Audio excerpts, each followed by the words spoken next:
Hi everyone.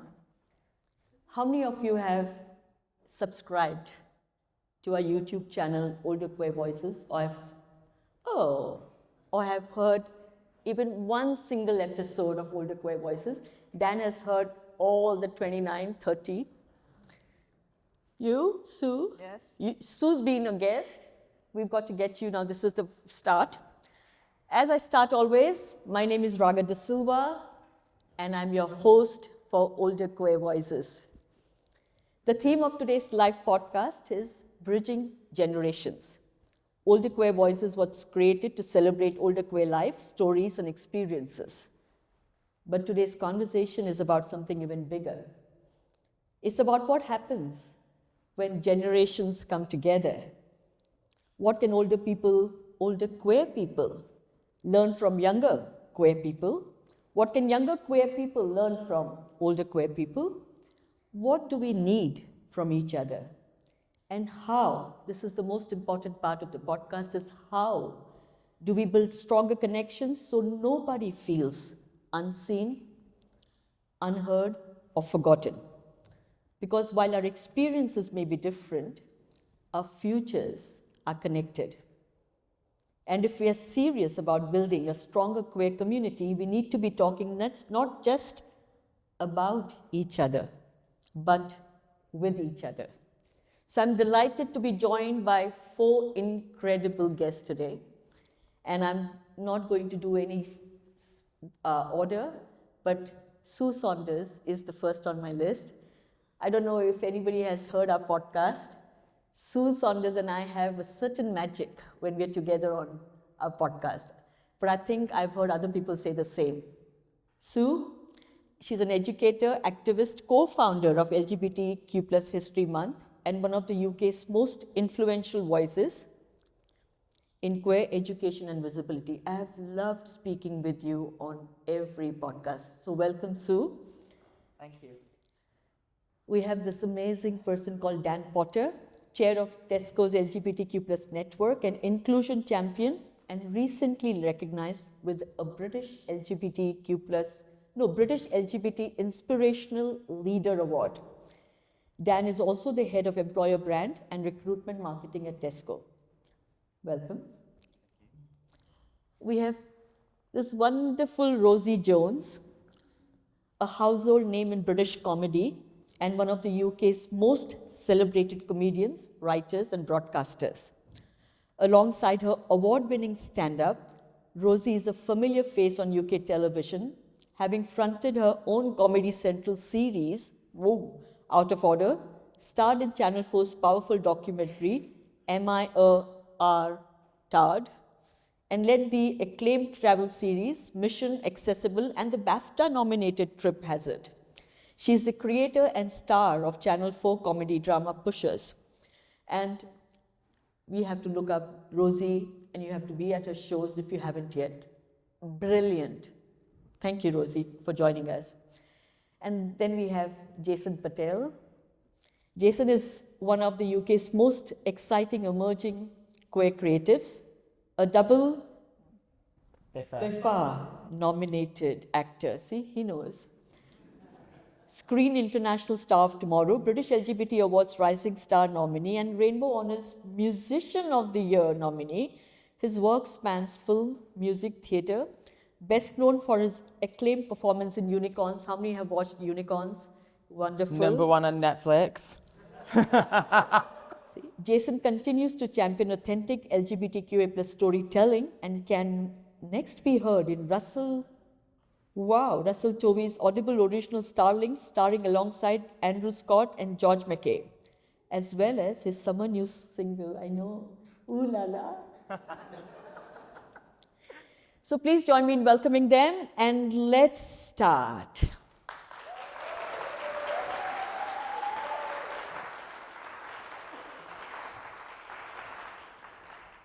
We all have biographies. We have social media these days, long Wikipedias. But I'd love for each one of you to share something about yourself that nobody in this room would know. Maybe your wife, Sue. So Sue, let's start with you. Well, when Jean and I decided that we would look after my aging mother, and given that we're talking about older people, Jean was very kind and supported me looking after my mother. We decided that we would rent a place in Sandwich, in Kingston, very near Sandwich, in Kent, which was by the sea. So I discovered the great fun of going down to beaches and picking up driftwood. Because I've always loved nature. I adore the nature table when I was a kid in primary school. So I built my own nature table with driftwood, and then I began to think, I can do something useful with this. So I began to frame mirrors with them. And then I thought, well, if I'm doing this, maybe I can sell them. So I went down to Whitstable and sold a few. So that's been a real joy for me. I've always loved art, can't draw for anything, but I could discover that I could do something artistic, which was these wonderful mirrors and mobiles. And we have one left, because we had to leave our wonderful home, which we had in Broadstairs when we finally moved down. And we're now full-time living by the sea. But we had to leave that, and we're now in a flat, which I can't do anything like that because there's no tools or anything. So we have my last mirror hanging on our balcony, and it gives me great pleasure to see that. So nobody knew that except Jean. Wonderful. See, thank you. Dan, I'm going to come next to you. Oh gosh, I keep it clean, shall I? So, no. I mean, I am at work, technically.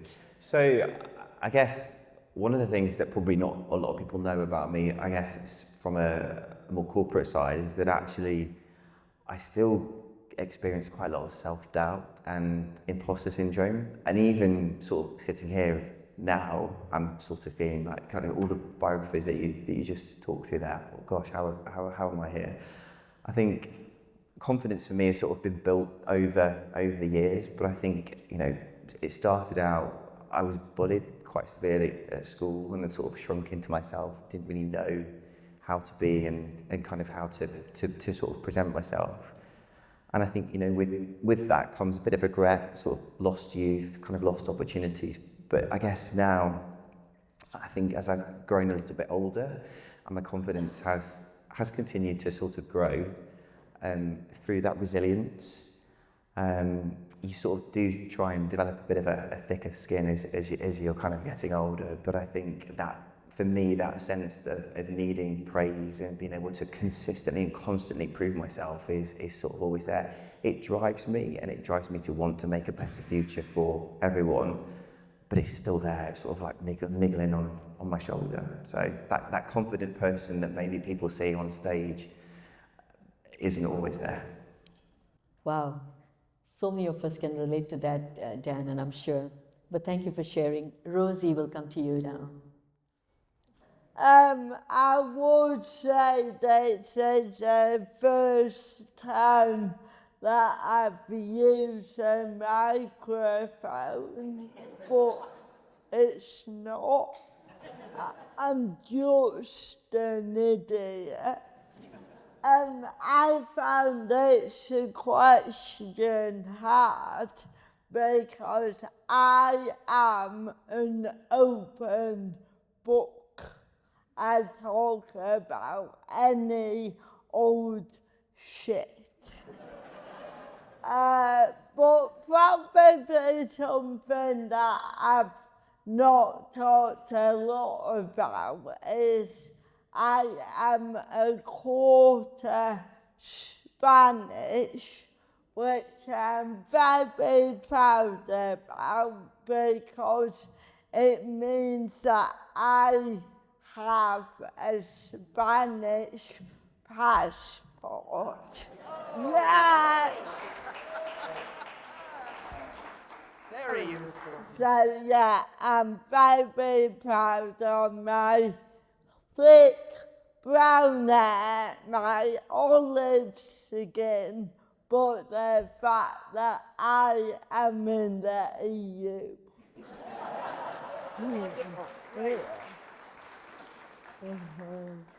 Wow. Now we know so much more about you, Rosie.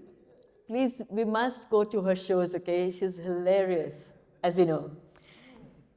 Jason, now over to you. What is it that we don't know about you in the public domain?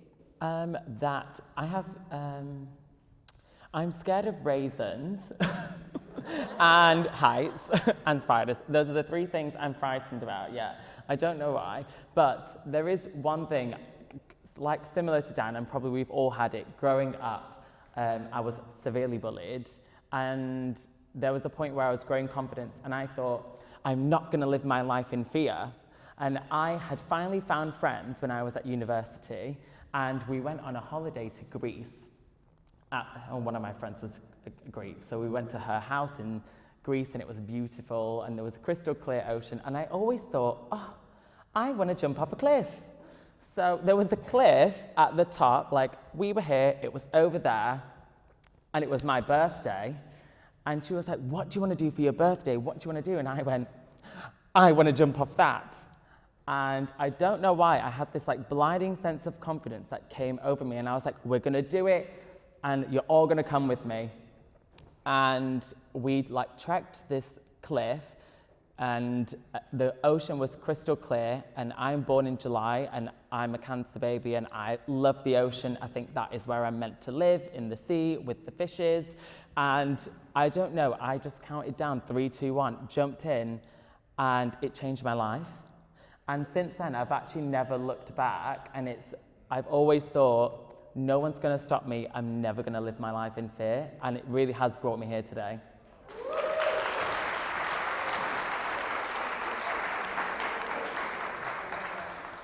What I learned at 50, you learned at 10.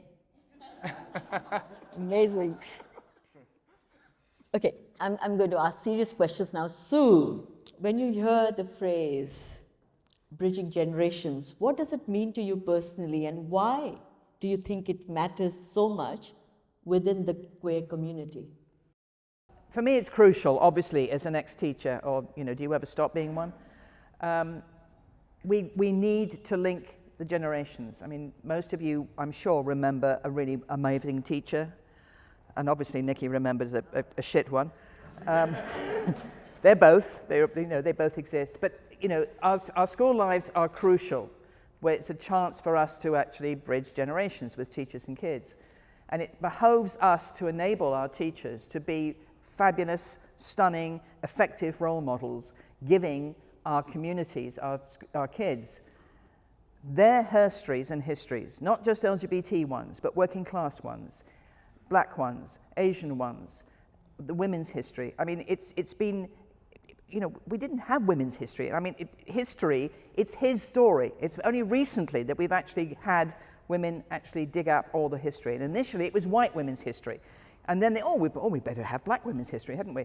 It's taken us a while to make those connections. But for me, the connections across generations, it behoves us as the older people to make sure that the younger generations know what has gone before, which is why, obviously, I wear this T-shirt. We have a history too, as LGBT people, as black LGBT people, as disabled LGBT people. It is crucial that we enable every child to be aware of their potential and what has gone before in their communities. I mean, for you to be proud of your Spanish, you wouldn't have been told anything about Spain in an English school. Outrageous. So we have to make sure that our younger kids have an awareness of what has gone before in their communities, and therefore we are the bridges. It's our job as teachers, and everybody in this room is a teacher, because you all come into contact with younger people. And it's all your jobs. You see, as a teacher, you have to give out homework. It's all your jobs to make sure that people know what has gone before, which is why, obviously, I felt so passionate about setting up LGBT History Month, which gives people that knowledge of what has gone before, of all the amazing people that have enabled us to sit here right now. So many LGBT people of so many different generations, of so many different ethnicities, abilities, etc. So that's, for me, that's crucial connection. Thank you, Sue, for the homework. Often you get thanked for homework. But that's very true what you said. It is important, and it's up to us. It's up to each one of us, as you say. And there's one thing that I need to say about Sue is, when one of the times we were on a podcast conversation and I said to Sue, what do you think we should do? And she said, do anything and everything you do, even a photo that you put on the internet, on a social media post, even saying hi to someone, even just saying nothing doesn't make a difference. You have to do something and say something. And since then, my social media, Sue shares every day. I post 20 times a day. Thanks, Sue. Okay, Dan, I want to come to you next. What do you think younger and older queer generations can learn from one another that they perhaps can't learn anywhere else? I think it's a great question. I think we've heard it here tonight, actually, with some of the keynotes and what people have been saying, but essentially, older generations had to grow up with a resilience and courage to be authentic when it wasn't necessarily safe to be so. There wasn't a psychological safety. There wasn't the language. There wasn't the internet. When I was growing up, Section 28 was still very much in school. Didn't have any of that knowledge, any of that kind of information to help understand myself. I think that's different now, and I think people are old people, and everybody sort of has the same challenges, goes through the same emotions. There is more information now, and I think some of the younger generations have perhaps more confidence than the older generations, more freedom, which is as a result of all the work that has been done through generations before them. But I think it's really powerful when you bring all of those perspectives together, and I think it's about joint learning across the generations and active listening, but it's also about allyship across the whole of the community. It's not just allies to those that aren't, but it's also allies within the community. And I think when you bring that together and share that and respect and listen, I think it's really powerful. Yeah, I so agree with you, Dan. It's listening, it's sharing. You just don't hold it to yourself, right? Or with yourself. And I also agree that this generation is far more confident than even my generation was. Like, look at the power when they stride into a room. I think, oh, wow. I used to put my head down and walk, and I was to hope that nobody looked at me and said, oh, there goes a lesbian. And it's so powerful now. So thank you for that. That confidence doesn't come from anywhere. It comes from the generation. It comes from the older generation, because we've seen that. So it feels like, oh, I've fortunate that I've had more visibility than you may have had, and the accessibility through the internet and social media, that it means that, oh, I've seen that, I see these people and they see me, no one's going to tell me no, I'm going to walk in and I'm going to sit on that chair, honey, so thank you. No, thank you for acknowledging that as well. And we've got so many older role models here today, and for me personally, I also see the younger people as role models, because there are things that I sometimes listen to or hear from them, and I think, wow, I need to learn from that. And one of those things is to live fearlessly, and which you talked about. Jason, I'm going to stay with you because you like the mic. I come alive with a microphone, everyone. Sorry.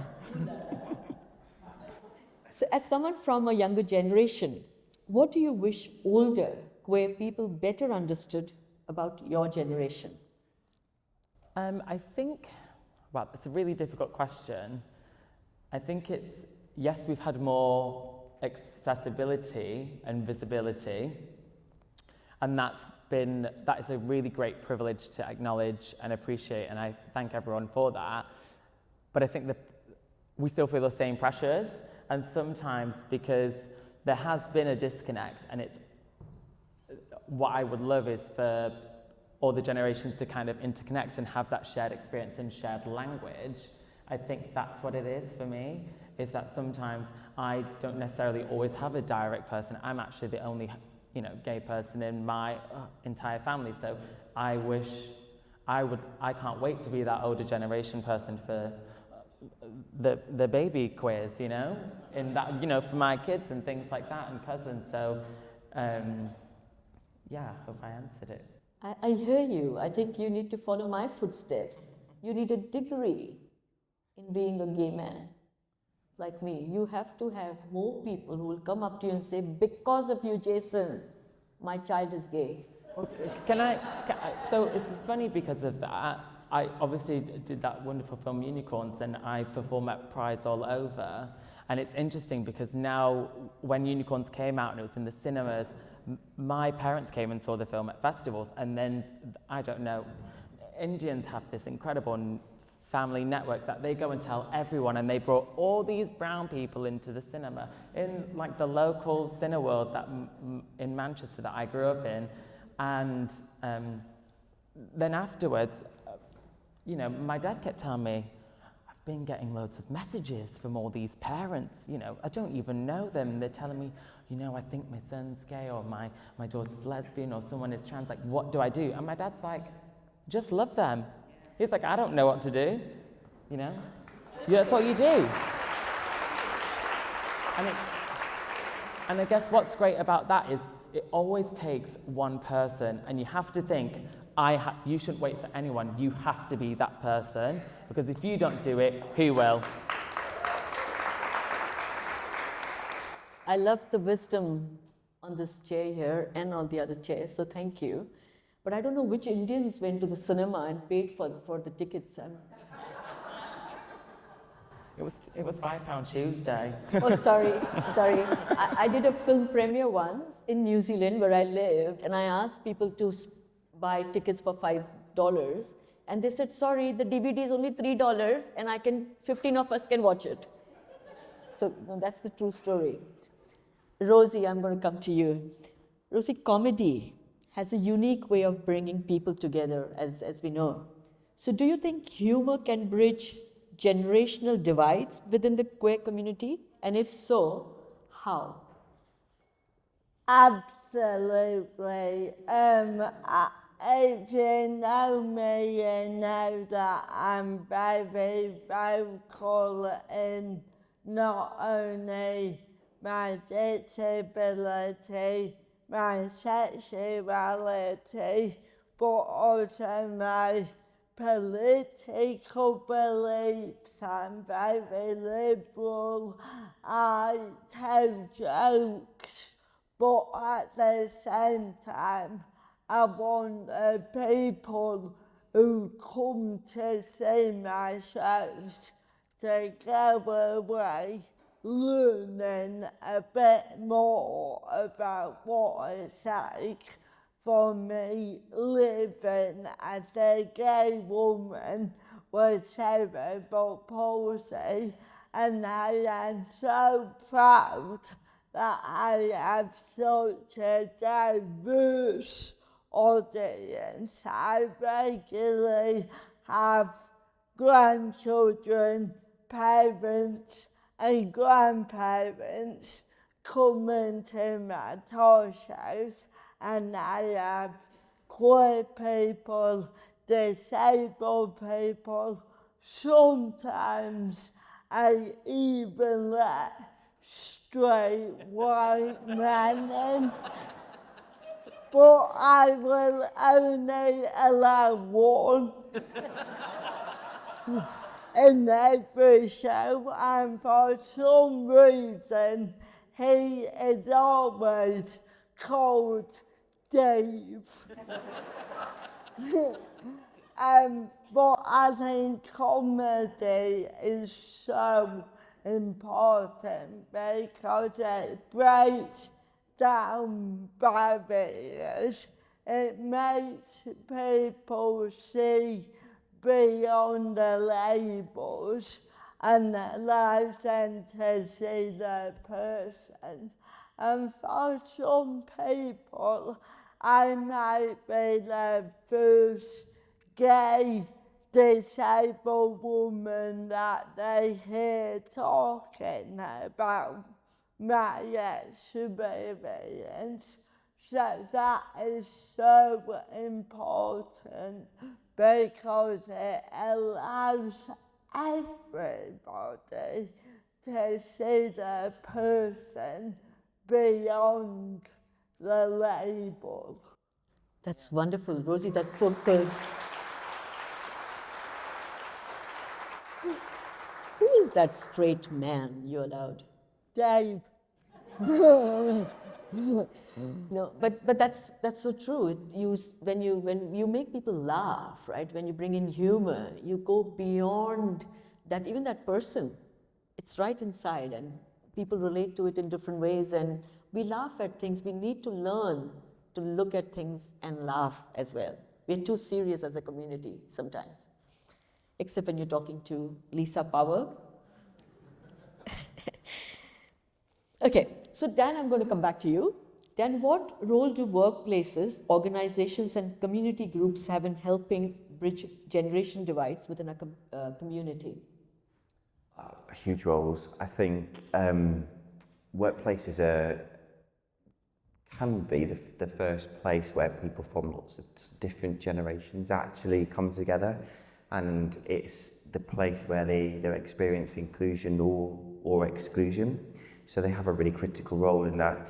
I think creating those psychological safe spaces that I talked about earlier is super important, so that people can share stories, they can share learnings, they can learn how to be an active ally, because it's all things that we have to learn as we're going through life, as we're going through our careers.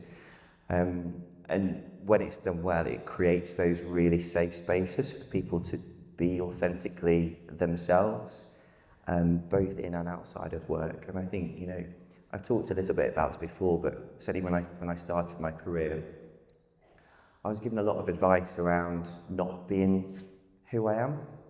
And it was almost kind of warnings against don't be yourself at work, don't let people know that you're gay. It will stunt your career and you'll never get anywhere. And, I lived with that for a little while, and I think I talked about some of that confidence that I was sort of, or lack of confidence as I experienced when I was younger. But I don't know, similar to you, actually, one day I just had a sort of moment, a bit of a realisation where I was like, do you know what? No, I can't. It's so tiring, it's so draining. All I'm doing is putting all of my energy into hiding myself and not being that person, rather than focusing on my career. So that was a bit of a light bulb moment for me. And I think, when I was sort of growing up, I didn't really have anyone that I could look up to from a work environment point of view, because there was no one that was openly out. And I think I've kind of made that my mission to be that person that people can hopefully look up to and role model. And if I help just one person, then I feel like I've done my job well. So I think, back to your question, super important. It can make or break someone's career, but also personally as well. I think the work is in action, isn't it? Not just talk. Sure. That's more important. When workplaces like what we're at Tesco today, your headquarters, the heart. I mean, this is a great example of not just saying things, but actually doing it. Acts not ads is something we say here. Actually, kind of walk the talk. So if you're gonna say it, make sure you do it and follow through. Thank you, Dan. Sue, I'll come to you. What is one, okay, the key word. What is one lesson from older queer generations that you hope is never lost? Never lost. Well, I think that we're fighters. I mean, Lisa said it earlier. I mean, we are the generation, but there were generations before us. I mean, that's the beauty of it. I mean, with those of you you've only said one thing. We're fighters. We've been out there. We're creative. Our community is the most creative and exciting group of people who will find all sorts of wonderful ways to make our point, through comedy, through culture. Hopefully you've all seen Tiptoe. I mean, there are so many ways of changing people's minds and educating. And I think, we as a community are brilliant at that. And, everyone in this room has been part of that process. Jason, I'm going to come to you. What gives you hope when you look at relationships between younger and older people today? That there is a lot of love. I don't know, it reminds me of this, today really reminds me of this show that I watched really nearly when I was growing up. It was like a Channel 4 documentary experiment show where it was older people who were in a care home, and it was called My 4-Year-Old Best Friend, and it was about how 4-year-olds who were in nursery, who were starting their educational life at the beginning of their life, with people who are in care homes or hospices, and they would meet each other like every other week and build and form this relationship and then become best friends essentially, and they'd go and meet each other's family, and they would learn because they had just an incredible variety of people, and you realize that each other's experiences, whether you're just having your first experience or you've had multiple, a lifetime of experiences, you can learn from each other, and that's something that's always exciting, that I'll never stop learning, and we'll all never stop learning, till the day that we, pass on to our next lifetime. And I think that's what gives me hope, that it's special. So there's always hope, and actually nothing is ever lost. Wonderful. That gives me hope as well. Thank you. Rosie, so you've used your platform to challenge perceptions, as you just said as well, and start important conversations. How important is visibility and representation in helping different generations of queer people better understand one another? Oh, so important. So I grew up in the 90s, where I would say the level of both disability and queer representation on TV was low, and neither the two met. It used to be a joke I did in my stand-up, but I didn't come out till I was 27 because I thought, I can't be gay, I'm disabled. That's my thing. I can't tick 2 boxes. It takes me that long to tick 1.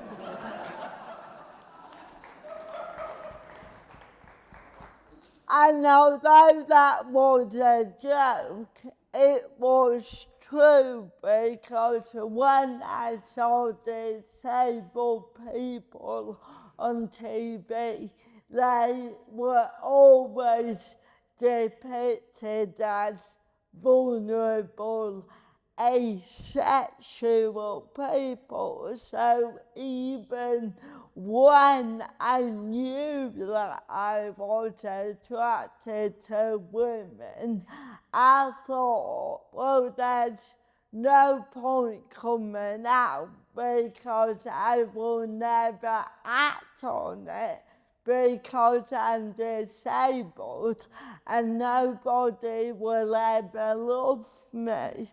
I thought that because I never saw a healthy, positive, romantic representation of a disabled person. So now I am a proud, queer disabled person in a loving, healthy, sexual, romantic relationship.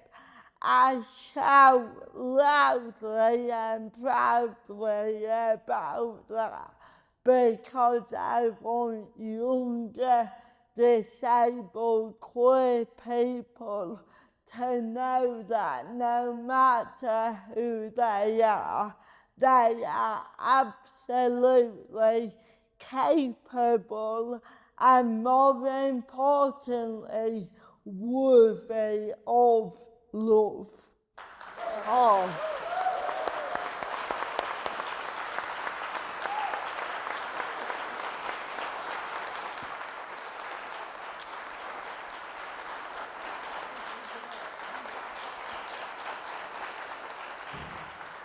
You received such a long applause. I have to cut down my third question.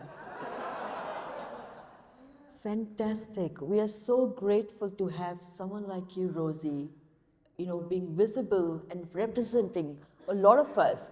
And we know about visible disabilities, and there are disabilities that you can't even see. And there are so many of us in this room like that. So thank you for doing the work that you do. And I really mean it, that I will have to cut down because you clap for too long. So I'm going to ask the final question, the final one-line question that I'm looking at. Sue's looking at me.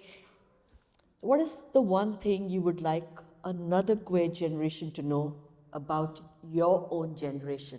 Sue, we'll start with you. That we didn't vote for Brexit.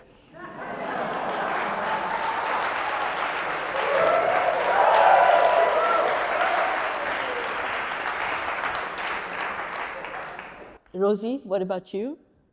I hope that the older queer generation knows it already, but I really want to reiterate and thank them, because what you did, what you fought for, has absolutely meant that my generation can come out and be proud of who we are. So thank you.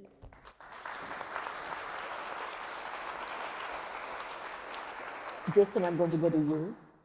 What is the one thing you would like another queer generation to know about your own generation?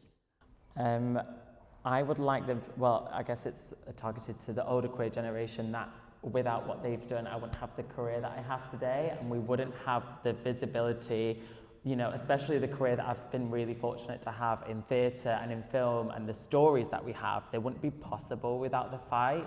And I guess it really echoes back to what Lisa said before, this, you know, not asking for permission, not asking for government money. Like, for example, we see now that there is incredible shows like Tiptoe coming out, but, you know, the visibility and the work that in film and entertainment is dropping. No one wants to fund it.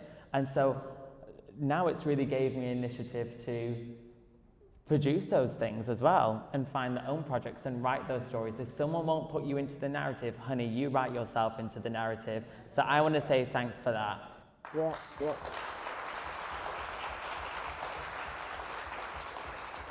Dan? You empowered us, you give us strength, you gave us strength. We love you. Oh.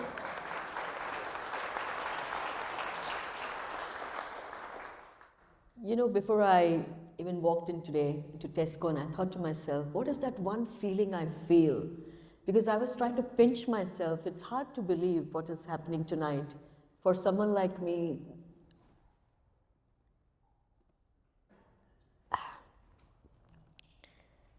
I come from a time when,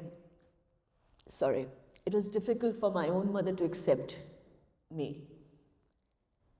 And to be in this room, walk into this room to celebrate us, I just have one word. I think it's soulful for me. That's how I feel. I feel it right inside me. There is nothing outside. It's right deep inside. So I want to thank you all, each and every one of you, for being a guest on this wonderful podcast. Wonderful, I say to myself. Wonderful podcast. But what strikes me after listening to this conversation is that bridging generations isn't really about age. It's about listening, it's about curiosity, it's about empathy, it's about recognizing that every generation has something to teach and something to learn. Older queer voices exist because stories matter. Our voices matter. And when generations share these stories, something powerful happens. As I said earlier, we stop seeing people as older or younger. We simply see each other as human beings connected by a shared experience, our shared struggles, and our shared hopes. So thank you, Sue, Dan, Rosie, Jason. I'm trying to find a balance. Thank you, everyone, and thank you to our audience.